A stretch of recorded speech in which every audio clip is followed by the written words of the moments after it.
Graças a Deus. Eu gostaria de cumprimentar os amados irmãos com a santa e gloriosa paz do Senhor. É motivo de alegria de poder estar aqui mais uma vez, nesta oportunidade que Deus tem nos concedido, de poder compartilhar mais um estudo da Palavra de Deus junto com os amados irmãos. Amém? E louvamos a Deus por esse momento, por essa oportunidade. E eu convido a você a estar nos acompanhando nesse comentário da Palavra de Deus, dentro desse estudo aqui, da nossa revista da Escola Bíblica Dominical, amém? Hoje vamos falar um pouquinho aqui sobre a lição número 3, cujo tema é o despertamento, renova o altar, amém? Eu gostaria de fazer uma oração aqui de início, convido você a orar junto conosco para nós pedirmos o auxílio do Espírito Santo, a ajuda do Espírito Santo para nós estarmos ministrando a Palavra de Deus aqui nesta noite, amém? Oremos. Senhor nosso Deus, nosso Pai, Criador dos céus, da terra e do mar, em nome de Jesus, o Teu Filho amado, elevo minha voz em oração nesse momento, agradecendo ao Senhor esse momento, essa oportunidade que o Senhor tem preparado, pela Sua infinita misericórdia, de poder estar aqui nessa oportunidade para ministrar a Tua Santa Palavra. Peço ajuda e auxílio do Teu Espírito Santo, para nós estarmos aqui conduzindo esse trabalho, que o Senhor possa nos usar como um canal, como instrumento para a ministração e exposição da Tua Santa Palavra, meu Deus. E que a Tua Palavra ela possa alcançar muitos ouvintes que estão agora a nos escutar, a nos acompanhar esse estudo, meu Deus. E através desse estudo, muitos irmãos, muitas irmãs possam ser edificados espiritualmente e esse ensinamento possa contribuir para o crescimento espiritual de muitos, meu Pai. Nós te pedimos nesse momento e já te agradecemos em nome de Jesus, o Teu Filho amado. Amém? Graças a Deus. Bendito seja o nome santo do Senhor para sempre. Amém? Como nós falamos, o tema desse estudo de hoje é o despertamento, renova o altar. O texto bíblico que nós vamos ler se encontra no livro de Esdras, capítulo 3, versículo 2 ao 5. Amém? E do 10 ao 13. O tema desse trimestre que nós estamos estudando, nesses 3 meses desse tema dessa revista, o tema é os princípios divinos em tempos de crise. Né? Como aplicar os princípios divinos em tempos de crise. O texto áureo aqui dessa lição de hoje nos diz o seguinte: Então Elias disse a todo o povo, chegai-vos a mim, e todo o povo se chegou a ele, e reparou o altar do Senhor que estava quebrado. 1 Reis, capítulo 18, e versículo 30. A verdade prática nos diz o seguinte, a verdade básica que nós vamos aprender aqui nesse estudo, que Satanás jamais derrotará o crente cujo altar é constantemente renovado pelo Espírito Santo. Amém, amados? Satanás jamais derrotará o crente cujo altar é constantemente renovado pelo Espírito Santo. Amém? Convido a você, nós fazemos a leitura aqui no livro de Esdras, capítulo 3, e versículo 1 em diante, amém? Diz assim a palavra de Deus: Chegando, pois, o 7º mês, e estando os filhos de Israel já nas cidades, se ajuntou o povo como um só homem em Jerusalém. E levantou-se Jesua, filho de Josadaque, e seus irmãos os sacerdotes, e Zorobabel, filho de Sealtiel, e seus irmãos, e edificaram o altar do Deus de Israel, para oferecerem sobre ele holocaustos, como está escrito na lei de Moisés, o homem de Deus. E firmaram o altar sobre as suas bases, porque o terror estava sobre eles, por causa dos povos das terras. E ofereceram sobre ele holocaustos ao Senhor, holocaustos de manhã e de tarde. E celebraram a festa dos tabernáculos, como está escrito, e ofereceram holocaustos de dia em dia, por ordem, conforme o rito, cada coisa no seu dia. E depois disso, o holocausto contínuo e os das luas novas e de todas as solenidades consagradas ao Senhor, como também de qualquer que oferecia oferta voluntária ao Senhor. Amém? Até o versículo 5. Nós lemos aqui o texto e convido a você nós meditarmos aqui nesse texto que nós acabamos de ler. Amém? Nós estamos dando sequência aí aos estudos bíblicos dentro do livro de Esdras e prosseguindo aí conforme fomos ministrando, vamos continuar dentro do livro de Esdras e logo depois adentrar também o livro de Neemias. Amém? Durante esse trimestre. Vamos falar aqui do tópico 1. O que nos diz o tópico 1? O despertamento conduz o homem ao altar. Temos falado aqui, a palavra-chave para os estudos desse trimestre é despertamento. Amém, irmãos? Despertamento. Louvado seja Deus. E é o que nós estamos precisando. Se naqueles dias Deus levantou homens para poderem estarem clamando a Ele, para que Ele pudesse enviar um grande despertamento, não é diferente de nossos dias atuais, amém? Igualmente nós, hoje no século XXI, nós, a igreja, o corpo de Cristo, nós que fomos lavados e remidos pelo sangue de Jesus e regenerados pelo Espírito Santo, e nesses dias maus e difíceis que nós estamos vivendo agora do século XXI, dias do pós-modernismo, mais do que nunca também precisamos também nos despertar para buscarmos da parte de Deus em oração um despertamento espiritual que nós tanto necessitamos, tanto para nós individualmente como para a igreja de um modo geral, espalhada pela terra. Amém, amados? Então, o despertamento conduz o homem ao altar. Amém? Tópico 1. Os judeus sentiam a necessidade de acesso a Deus que o altar lhes proporcionava. Amém, amados? Então, os judeus eles sentiam essa necessidade do acesso a Deus que o altar lhes proporcionava. Então, os judeus eles precisavam ter um propósito firme no coração, né? Os judeus ali que começaram a regressar do cativeiro de Babilônia, após o decreto de Ciro, uma grande quantidade de judeus começou a regressar lá para a terra de origem deles, para a região da Judéia, né? E milhares de judeus foram retornando para lá, né? Sendo conduzidos ali por Josué, o sumo sacerdote, naquela época, e Zorobabel, né? E quando eles chegassem ali, louvado seja Deus, eles não seria fácil. Eles iriam encontrar ali muitos inimigos, né?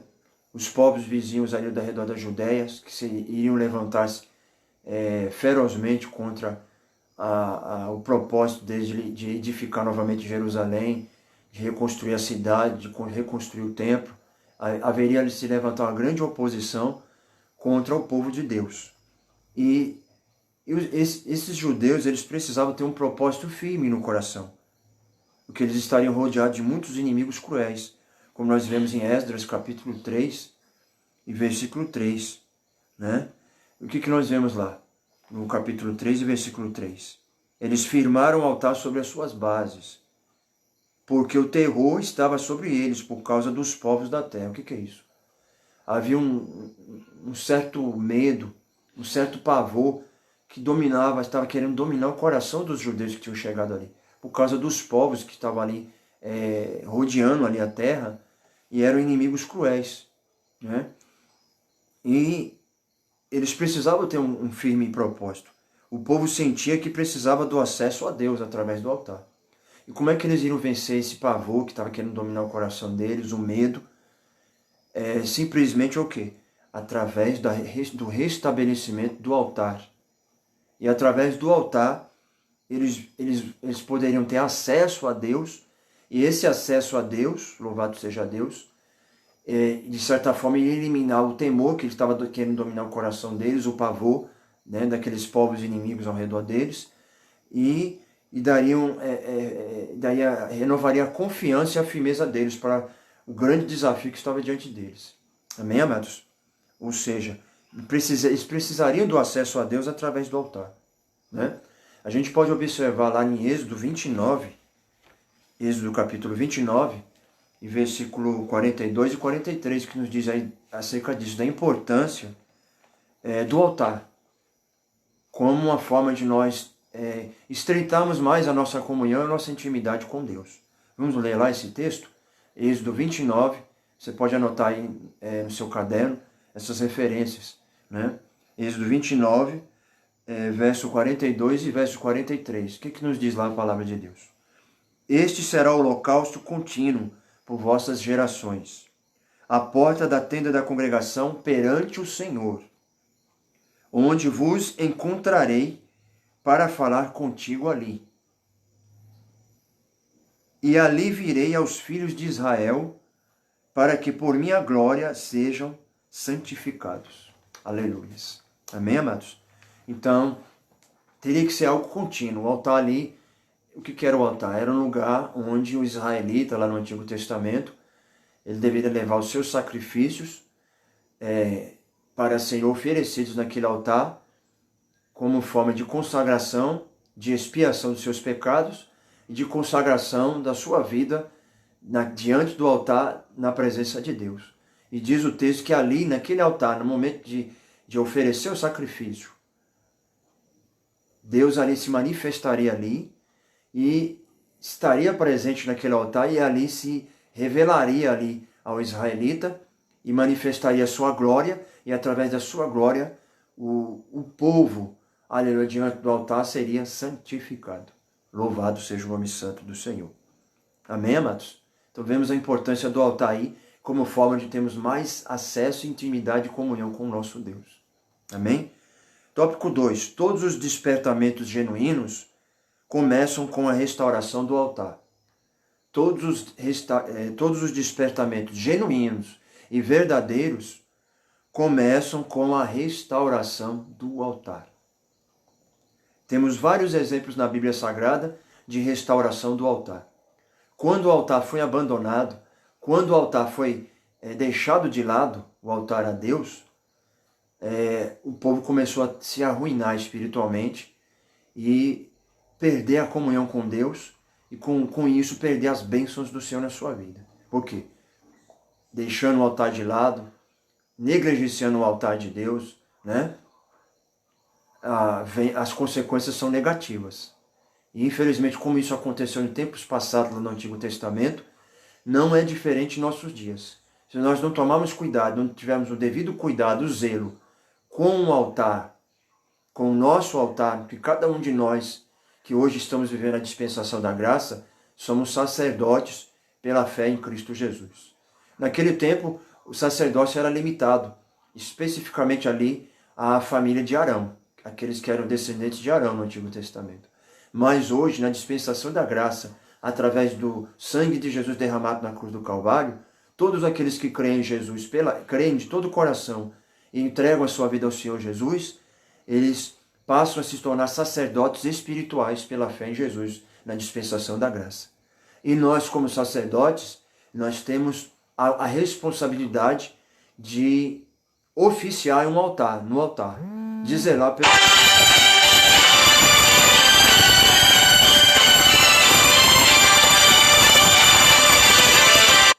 Cada um de nós temos um altar, louvado seja o nome santo do Senhor, e nós temos que zelar por esse altar.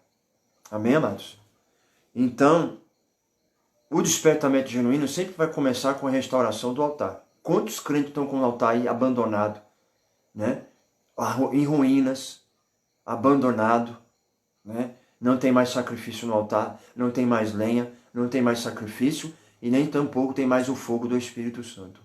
Mas nessa noite Deus está falando conosco e nos convidando a fazer uma autorreflexão, como é que está a nossa situação como sacerdotes em Cristo e como está o nosso altar diante dele.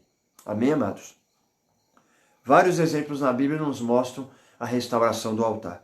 Primeiro, no tempo do profeta Elias, nos dias do rei Acabe, nós vemos ali também essa situação, que o altar de Deus tinha sido abandonado e o povo tinha aderido ali a novos altares, altares a Baal, né? E o que aconteceu lá? Em 1 Reis, você pode anotar aí e ler isso depois, com mais calma na sua casa. Em 1 Reis 18, capítulo 18 de 1 Reis, verso 16 ao 40, você vai ver esse episódio aí do desafio que Elias lançou contra os profetas de Baal, né? E Elias nos diz lá no contexto que ele reparou o altar que estava quebrado, né? Depois ele sacrificou sobre ele e orou a Deus, né? Conforme você pode ler, nós lemos aí o texto áureo em 1 Reis 18, verso 30, que ele reparou o altar que estava quebrado, né? Qual foi o resultado disso? Depois que ele consertou o altar, colocou a lenha, colocou o sacrifício e orou a Deus, o que aconteceu? O fogo desceu do céu e o povo exclamou, só o Senhor é Deus. Aleluias.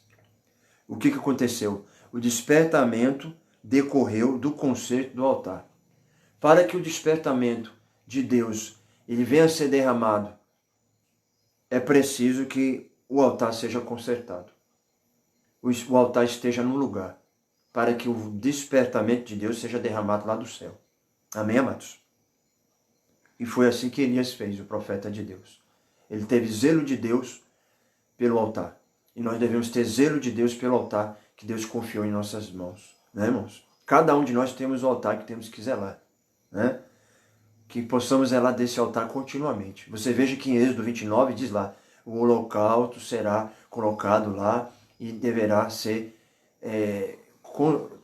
consumido no altar continuamente. Ou seja, não podia faltar lenha no altar, não podia faltar sacrifício, para que assim o fogo continuasse aceso e ardendo continuamente. E a gente sabe que aquele altar lá, a primeira chama, o primeiro fogo que foi aceso ali, foi o próprio Deus lá do alto céu que enviou e acendeu o fogo ali no sacrifício. Né? Os sacerdotes, o sumo sacerdote Arão ali e os sacerdotes fizeram a parte deles, né? Prepararam o altar conforme os padrões lá que Deus estabeleceu na lei, preparou o altar, preparou a lei, o sacrifício, e quem acendeu a primeira chama, o fogo ali, como aprovação daquela obra, foi o próprio Deus. E depois que ele acendeu, os sacerdotes e o sumo sacerdote teriam que ter a responsabilidade de zelar agora pela manutenção daquele fogo e daquela chama, para que não se apagasse. Aleluia. A chama que acendeu foi Deus. Agora, para que se conserve acesa, há uma responsabilidade de cada um de nós. Né?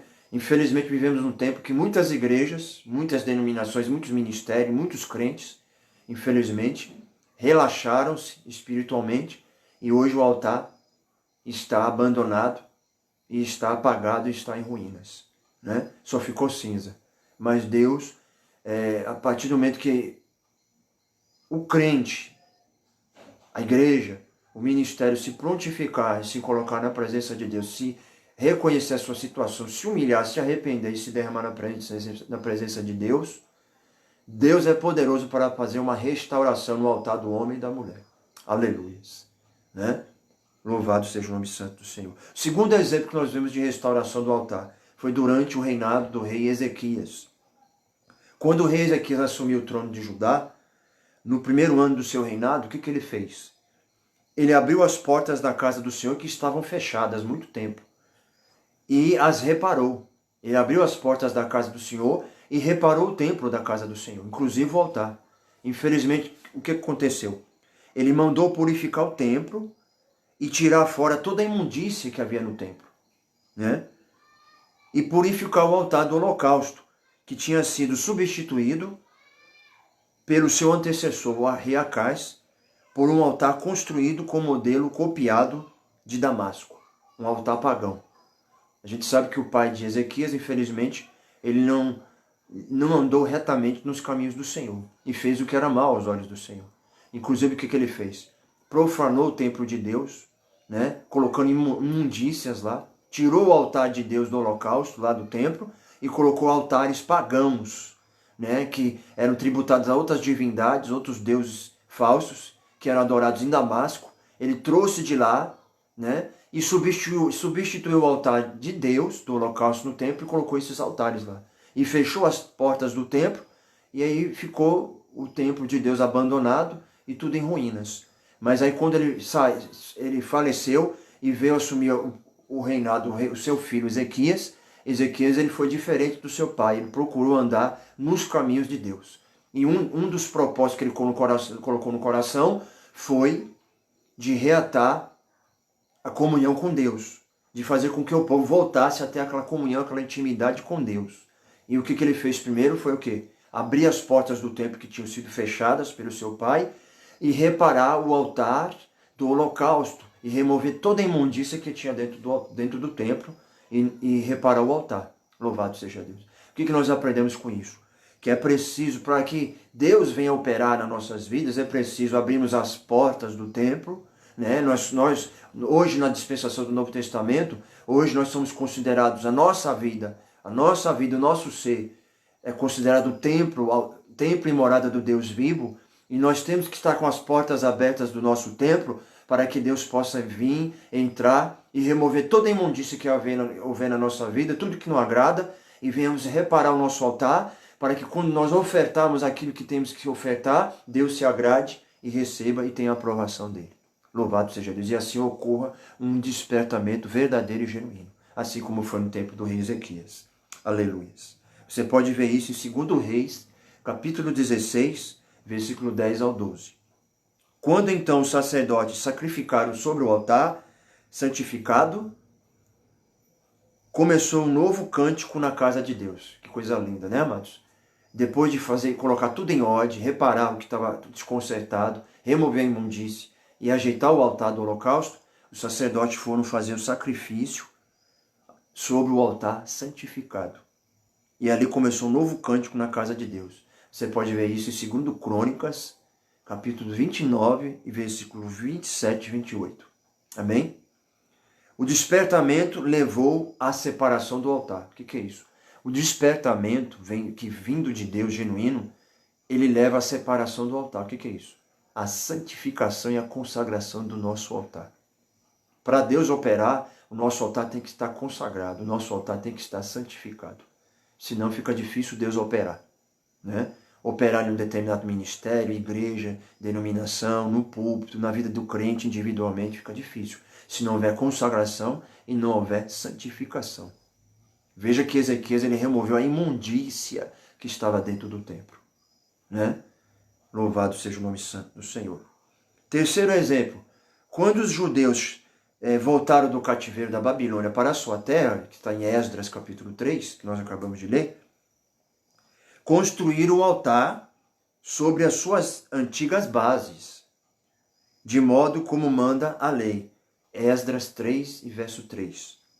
E sacrificaram holocaustos ao Senhor. A alegria foi grande entre os judeus, pois podiam de novo sacrificar a Deus. O culto a Deus havia recomeçado. Coisa maravilhosa, né, irmãos? Depois de tantos anos no cativeiro, escravizados, e quanto tempo ficou abandonado lá, né, irmão?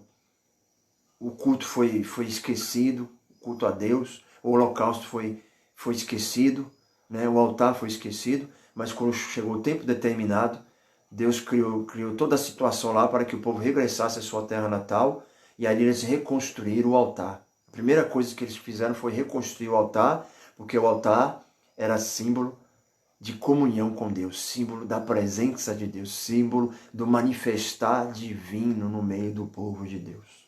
Sem o altar, fica difícil ter a comunhão com Deus e a manifestação e a revelação de Deus no meio do seu povo. E eles reconstruíram o altar, e ali novamente o culto foi restaurado novamente, estava recomeçando novamente o culto ao Deus vivo e verdadeiro lá. Amém? Louvado seja Deus. Você pode ver isso em Esdras capítulo 3, verso 4 e 5. Aleluia. Tópico 2. Cristo é o centro da nossa comunhão com Deus. Cristo é o centro da nossa comunhão com Deus. No Antigo Testamento, o altar era o ponto central do culto a Deus. No tempo do Novo Testamento, o sacrifício de Jesus no Gólgota é o grande acontecimento para o qual o altar apontava profeticamente. O que nós aprendemos com isso? Que tudo que aconteceu lá no Antigo Testamento eram figuras que apontavam profeticamente para a obra que nosso Senhor Jesus Cristo haveria de realizar na cruz do Calvário, né? Tudo que foi feito no Antigo Testamento lá no tabernáculo, a questão do altar, do holocausto, os sacrifícios, né? Tudo aquilo era uma tipologia, uma sombra que apontava para o verdadeiro sacrifício que haveria de ser realizado no tempo determinado pelo Senhor com a vida do seu Filho Jesus. Aleluias.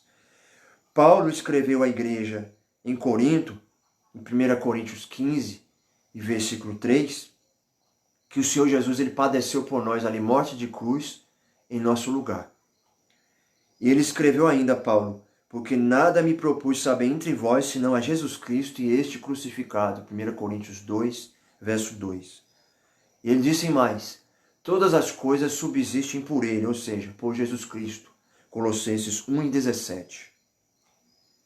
E para que em tudo Jesus tenha a preeminência. Colossenses capítulo 1 e versículo 18. Aleluias. Tudo isso porque Jesus, pela sua morte expiatória, ganhou a redenção para todo mundo. Louvado seja o nome santo do Senhor. E a gente observa ali que a cruz ela foi o altar. Aquele altar do Antigo Testamento apontava para a cruz de Cristo, né? Aleluias. E o holocausto lá, que era oferecido no altar, era o holocausto de animais no Antigo Testamento, né? Animais que eram derramados seu sangue ali no altar do holocausto, né? Ovelhas, cabritos, né? Apontava para Jesus, o Cordeiro de Deus, que haveria de ser sacrificado no altar da cruz e o seu sangue derramado para trazer redenção para todos nós, para que hoje pudéssemos ter esse privilégio de salvação. Louvado seja o nome santo do Senhor. Amém? Toda a Trindade, ponto 1. Toda a Trindade atuou ativamente na morte expiatória de Jesus. Toda a Trindade, o Pai, o Filho e o Espírito Santo. Vamos observar aqui? Ponto A, o Pai Celestial. O que ele fez? Antes da fundação do mundo, o Pai Celestial planejou a obra redentora com o sacrifício de seu Filho. Isso nós podemos ver lá em Efésios, capítulo 3, e versículos 6 ao 9.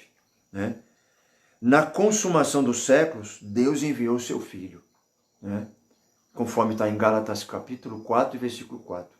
Diz lá, através do apóstolo Paulo, Deus, na plenitude do tempo, enviou o seu Filho, né? Sob semelhança da carne, nascido de semente da mulher, e veio trazer a redenção e a salvação para toda a humanidade. E João 3,16 confirma isso.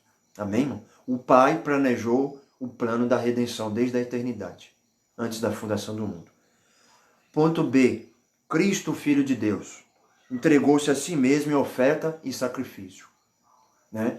Jesus, a segunda pessoa da Trindade, ele veio e consumou o plano da redenção.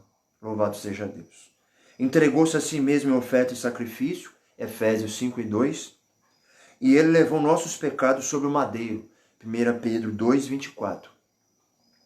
Padeceu para levar-nos a Deus, 1 Pedro 3, 18. E ponto C, o Espírito Santo também teve participação ativa na obra da redenção na cruz do Calvário. Ou seja, o Espírito Santo ajudou o Filho de Deus, Jesus, a vencer todos os obstáculos que se levantaram contra ele até ele chegar à cruz. Porque surgiu muitos obstáculos para impedir Jesus de realizar a obra, de consumar a obra da redenção na cruz. Houve muitos empecilhos que o inimigo levantou para impedir, mas o Espírito Santo estava com Jesus, ajudando a ele a vencer todos esses obstáculos para concluir a missão a qual o Pai tinha incumbido a ele. Graças a Deus. Louvado seja o nome santo do Senhor. Amém, amados? Aleluias. Foi pelo Espírito Santo que Jesus ofereceu a si mesmo imaculado a Deus. Amém? Ponto 2. O Espírito Santo quer, pelo despertamento, mostrar aos homens a grande vitória de Jesus no Gólgota. Amém, irmãos? O Espírito Santo quer, pelo despertamento, mostrar aos homens a grande vitória de Jesus no Gólgota. Vamos ver aqui algumas características peculiares do Espírito Santo em relação a essa obra. Amém, irmãos? O que o Espírito Santo faz? O Espírito Santo revela. Efésios 1 e 17.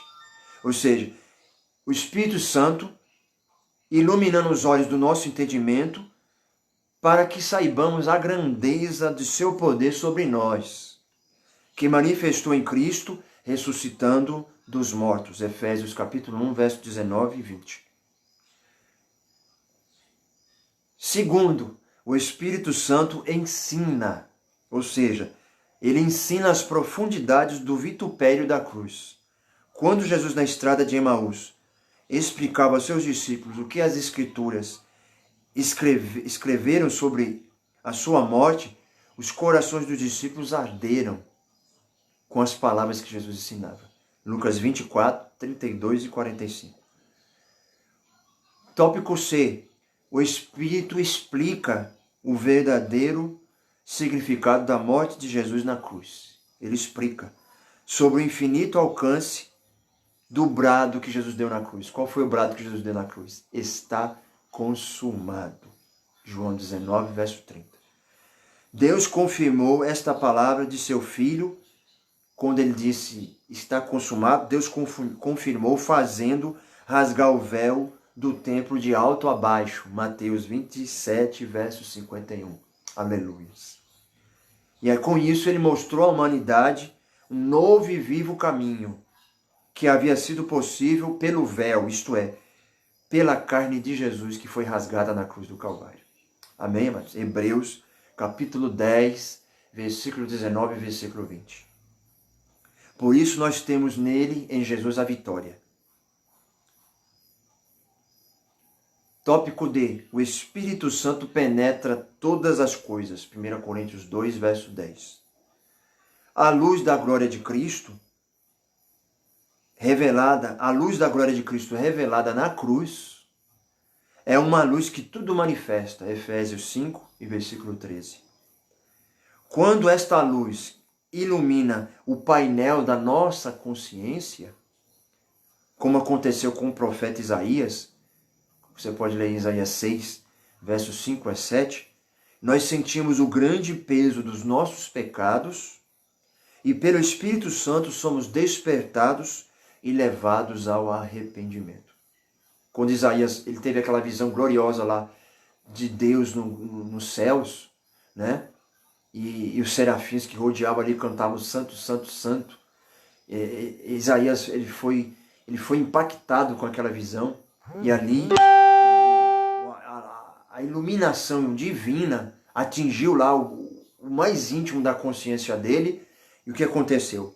Ele sentiu o grande peso dos seus pecados e pelo Espírito Santo ele foi despertado e levado ao arrependimento e se humilhou ali e confessou seus erros. E ali o que aconteceu? Deus ele providenciou a purificação ali de Isaías e naquela purificação consagrou Isaías e vocacionou ele para o ministério profético. Louvado seja o nome santo do Senhor. Então o Espírito Santo ele revela, ele penetra todas as coisas. Amém?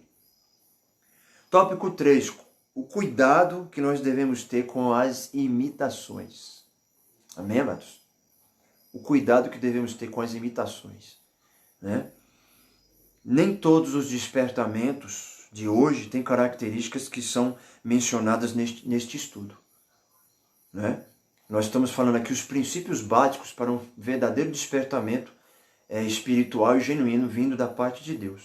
Quais são os caminhos que nós devemos seguir à luz da palavra de Deus. Né?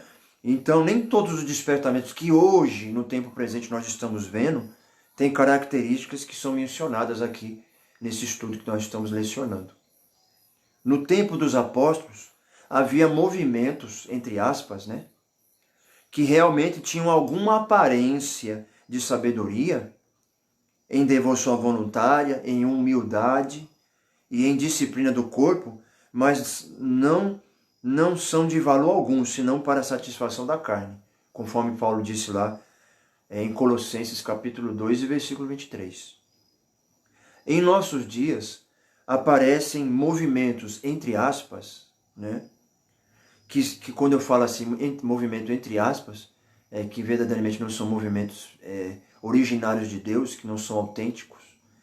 Esses movimentos são imitações baratas do verdadeiro despertamento.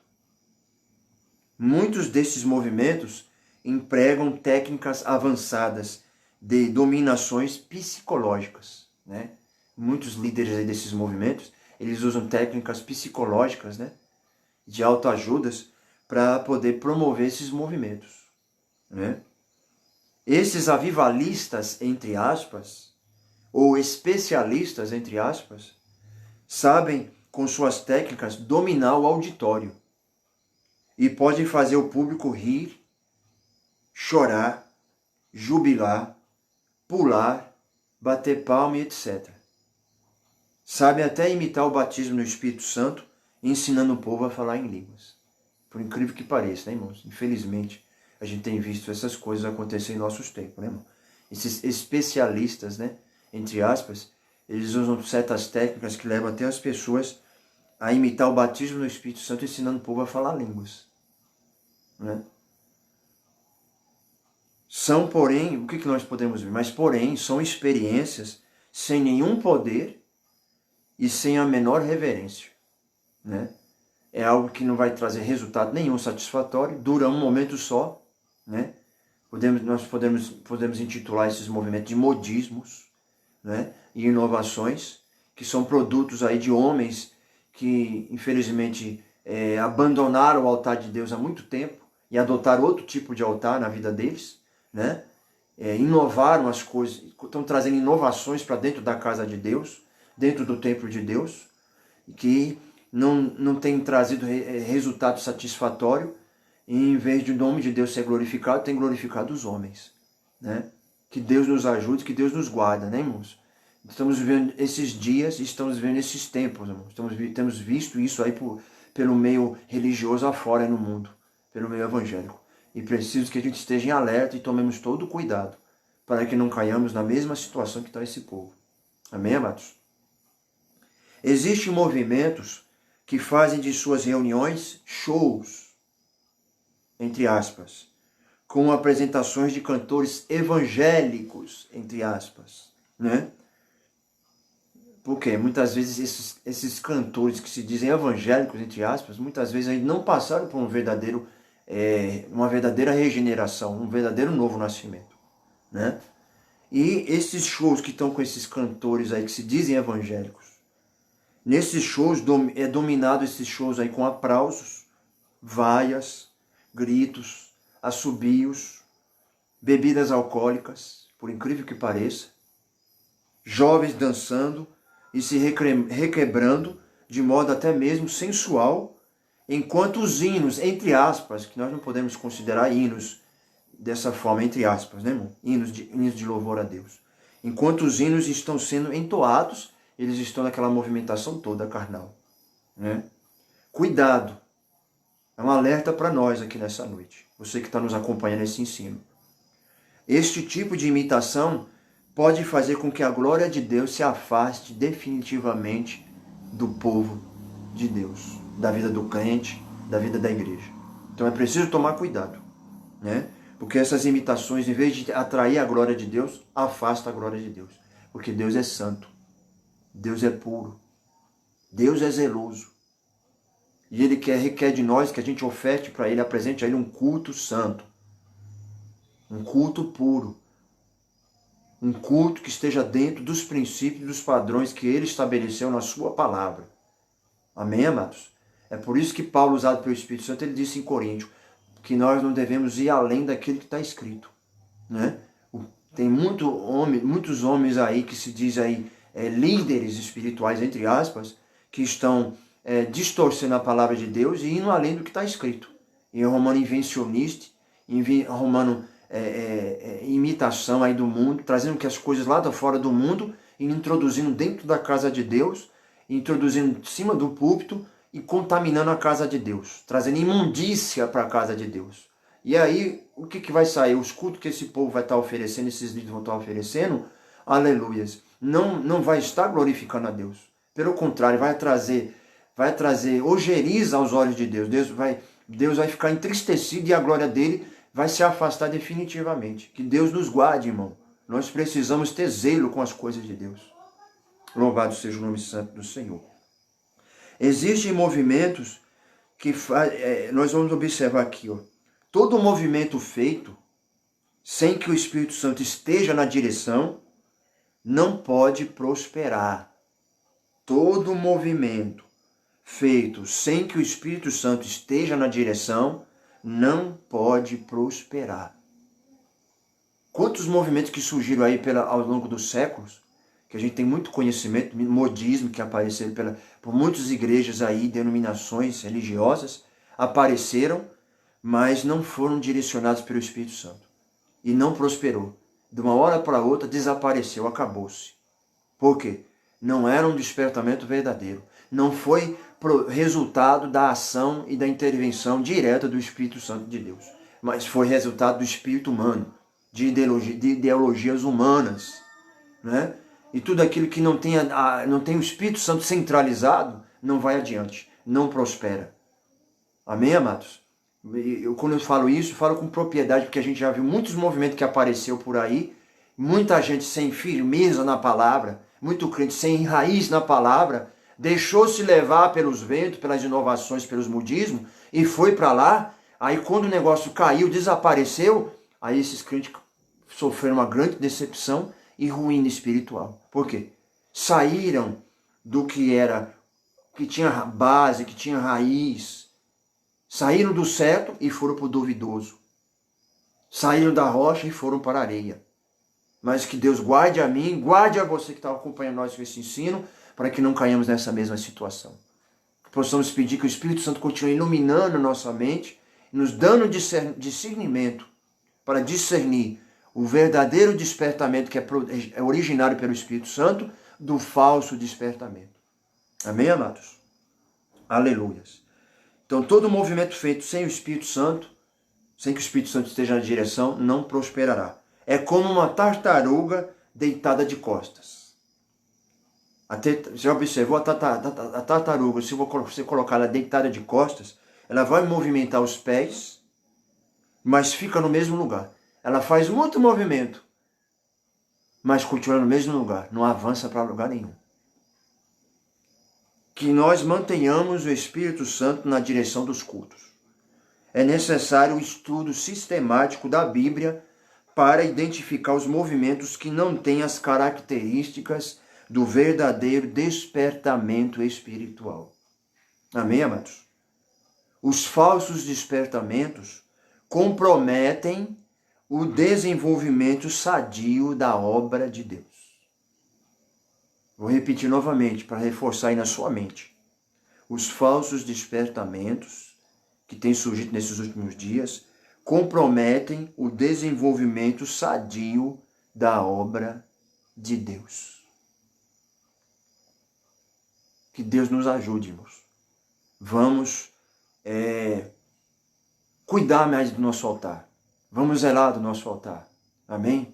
Precisamos zelar do nosso altar, porque é o lugar onde nós vamos ver a manifestação de Deus, o mover de Deus, a presença de Deus, o derramar da sua unção lá do alto, como ele derramou lá, depois que foi erigido o altar lá no Antigo Testamento, quando Arão foi erigir lá o altar. Você pode ler isso em Levítico capítulo 19, ajeitou tudo, botou a lenha, colocou o sacrifício. Diz lá no finalzinho do capítulo 9 que Deus ali veio o fogo do Senhor e consumiu o holocausto, acendeu o fogo e consumiu o holocausto que estava no altar. Oh, aleluias! Que nós possamos zelar do nosso altar, né? Porque o verdadeiro despertamento renova o altar do cristão. Que o Senhor te abençoe. Este foi mais um comentário aqui desse estudo que nós estamos ministrando. E que o Espírito Santo continue falando profundamente no seu coração. Medite, aplique isso no seu coração, aplique isso na sua vida. E que contribua para o seu crescimento e sua edificação espiritual. Tanto de você como da sua família e da sua igreja. Que Deus te abençoe em nome de Jesus.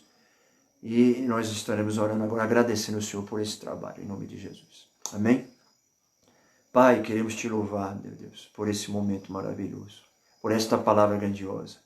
Eu creio que a tua palavra ela tem o endereço certo. Ela não vai retornar vazia. Ela não vai retornar sem que cumpra os propósitos do Senhor, meu Pai. E que através desse ensinamento muitos possam estar sendo edificados, dúvidas esclarecidas, e que nós possamos procurar, aleluia, muitos crentes, muitas igrejas, muitos ministérios possam, aleluias, retornar novamente, louvado seja Deus, a centralizar o altar verdadeiro, aleluia, dentro dos princípios da tua palavra, meu Deus, para que assim possamos contemplar a renovação e o despertamento genuíno vindo da tua parte. É o que te pedimos e já te agradecemos em o nome de Jesus. Que Deus te abençoe em nome de Jesus. Amém? Louvado seja o nome santo do Senhor. Aleluia.